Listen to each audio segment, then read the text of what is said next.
tablet ini bonusnya super lengkap banget, bahkan cenderung berlebihan menurut kami.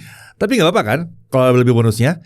Nah, ini adalah Huawei MatePad 11.5S, tablet baru dari Huawei yang dikatakan sangat cocok untuk kerja maupun untuk berkreasi.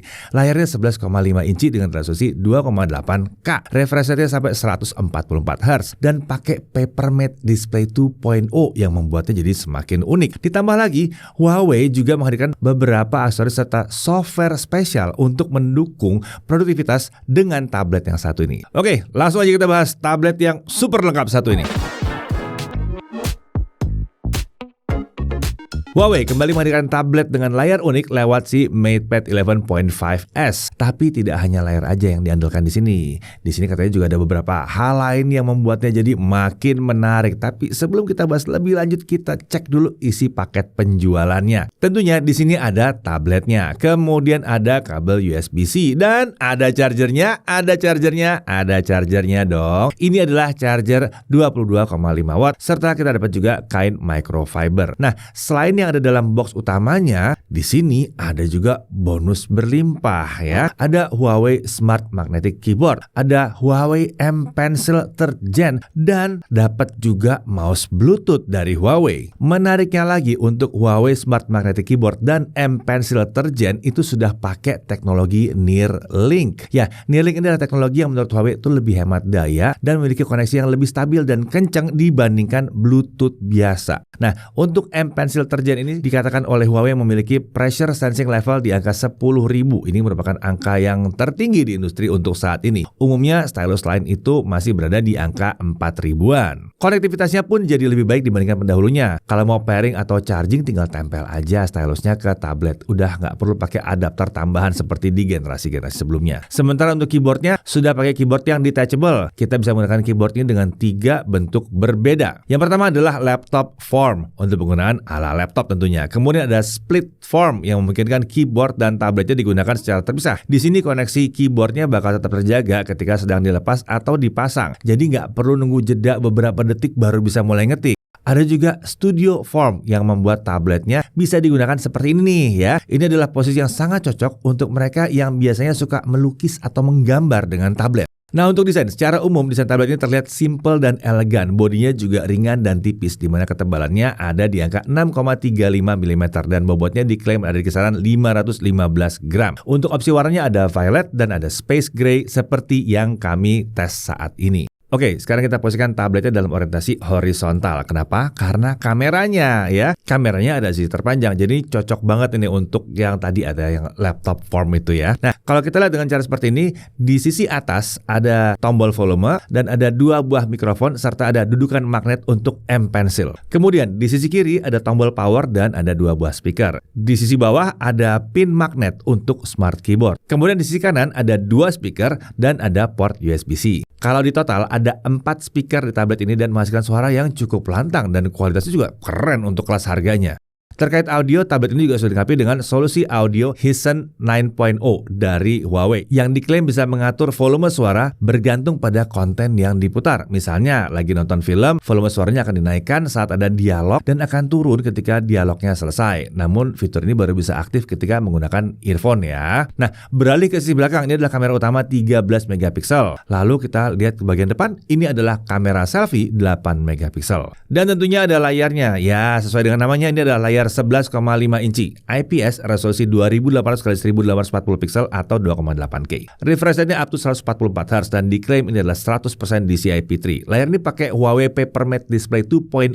Nah, ini adalah versi terbaru dari Papermate Display yang diklaim bisa menampilkan kontras warna yang lebih tinggi dibandingkan generasi sebelumnya. Tapi dia tetap mempertahankan sifat anti-glare dan minim pantulan cahaya. Nah, kalau kita bandingkan dengan tablet lain yang layarnya glossy, ini kelihatan banget sih bedanya ya. Pantulan muka kami itu nggak kelihatan sama sekali di sini.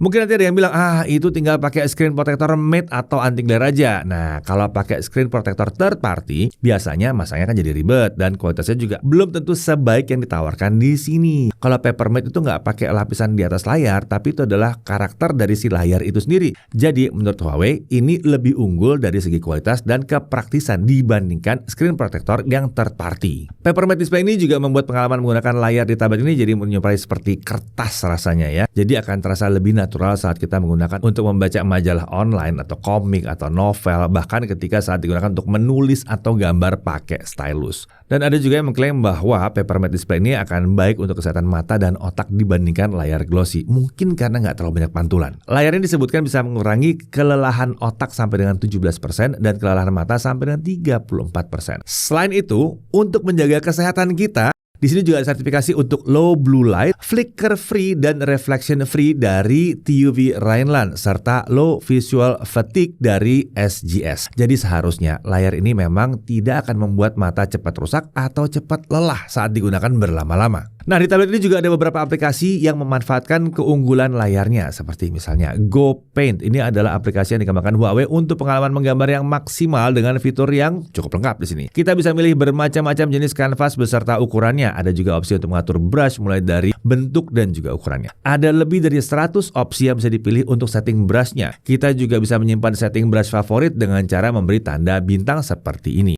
Berikutnya, ada fitur drag and drop color yang bisa memberikan warna secara instan hanya dengan cara drag and drop warna yang dipilih dari palet ke target objeknya. Kita juga bisa pilih warna dengan eyedropper, termasuk eyedropper dari gambar lain. Tinggal masukkan saja gambar yang ingin dijadikan referensi menggunakan menu reference, lalu pilih warna yang akan diambil menggunakan eyedropper. Menurut Huawei, ketiga fitur seperti ini baru ada di GoPaint saja dan belum ada di aplikasi lain. Kemudian di sini juga ada fitur Shape and Curve Correction plus Transform yang bisa mengoreksi atau mengubah bentuk gambar yang kita buat. Jadi saat kita membuat garis atau bentuk lainnya yang kurang rapih misalnya ya, fitur ini secara otomatis akan merapihkannya. Aplikasi ini juga sudah mendukung multiple layer yang membuat kita bisa memanfaatkan beberapa layer ketika menggambar. Misalnya layer pertama untuk outline gambar dan layer kedua untuk warnanya. Jadi kalau kita mau mengubah warnanya, kita bisa ganti di layer keduanya aja tanpa ada perubahan di bagian outline-nya karena layernya memang berbeda. Ada juga fitur simetri yang bisa digunakan untuk mirroring gambar. Jadi kalau kita gambar di satu sisi, otomatis gambar tersebut akan dicerminkan di sisi yang satunya lagi. Selain itu masih banyak lagi fitur lainnya yang bisa dieksplor. Kalau kalian penasaran atau masih kebingungan untuk pakai aplikasi ini, tinggal buka aja halaman Help and Guide. Di situ ada lengkap panduan penggunaan aplikasi yang satu ini. Kemudian tentunya ada aplikasi Huawei Notes di tablet ini dan ada fitur barunya. Yang pertama ada Note Recording. Fitur ini bisa merekam suara dan juga gesture dari catatan yang sudah dibuat. Kemudian rekamannya bisa disimpan dan dimainkan ulang jika dibutuhkan.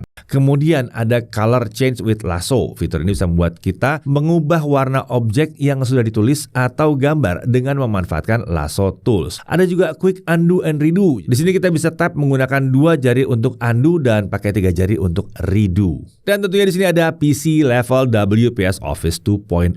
Di aplikasi ini terdapat beberapa fitur yang lumayan menarik ya, seperti bisa membuat pivot table, mengatur margin, bahkan bisa kasih transisi animasi antar slide untuk presentasi. Jadi kalau menurut Huawei, PC level WPS Office 2.0 ini fiturnya lebih lengkap dibanding software Office versi mobile lainnya. Dan tentunya di sini juga ada beberapa fitur ekstra ya yang cukup menarik, seperti Super Hub yang membuat kita bisa melakukan copy paste teks, gambar dan lain sebagainya antar berbagai aplikasi. Ada juga multi window yang membuat kita bisa membuka beberapa aplikasi secara bersamaan. Lalu ada display out via USB-C. Jadi kita bisa memproyeksikan layar tablet ini ke monitor eksternal atau proyektor lewat port USB-C-nya. Nah, selain aplikasi andalan Huawei tadi, tentunya tablet ini juga memiliki beberapa aplikasi pihak ketiga yang bisa kita pakai. Aplikasi dari Google seperti Google Meet, Google Drive, Google Docs, dan lain-lain itu bisa dijalankan dari browser atau via Quick Apps. Sementara untuk Gmail bisa sync pakai Huawei Mail. Untuk aplikasi streaming ada WeTV, iQIYI, video itu tersedia di sini dalam app gallery-nya. Untuk aplikasi editing ada CapCut dan Canva yang tersedia juga di app gallery. Lalu untuk aplikasi sosmed seperti TikTok, Instagram, dan lainnya itu bisa di-search aja via app gallery. Sementara untuk WhatsApp bisa via WhatsApp web. Untuk spesifikasi internalnya, SoC kalau dilihat dari beberapa aplikasi benchmark yang kami gunakan, tablet ini menggunakan SoC Kirin 9000WL ya. Wah, ini SoC-nya Huawei sendiri ya.